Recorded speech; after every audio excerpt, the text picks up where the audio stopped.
Kalau bukan acara perempuan yang di dalam kemudian Esther Bunga datang sampai kemari. Perempuan di sini banyak. Siapa yang punya nama? Namanya siapa? Tanya sama juragan. Juragan namanya siapa? Bang, namanya Pika. Pika. Ya. Pika di sini ada banyak. Oh, yang beres ngantek namanya Pika. Ya. Yang nyuci piring namanya Pika. Aduh. Oh, yang di depan nenek-nenek juga namanya Pika.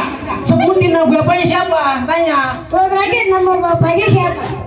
Bapak Merik. Bapak Mary. Merit. Ayo, siapa? Gue gak ngajuin ngomongnya.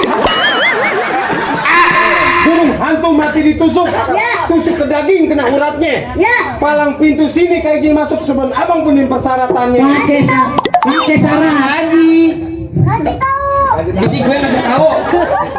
Oh lu lupa. Ini gue lupa.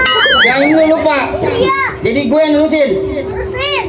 Bang, dalam kali kudu buangnya EUD tentu des airnya. Kalau palang pintu minta persyaratannya, lo segerobak emas udah jadi maharnya.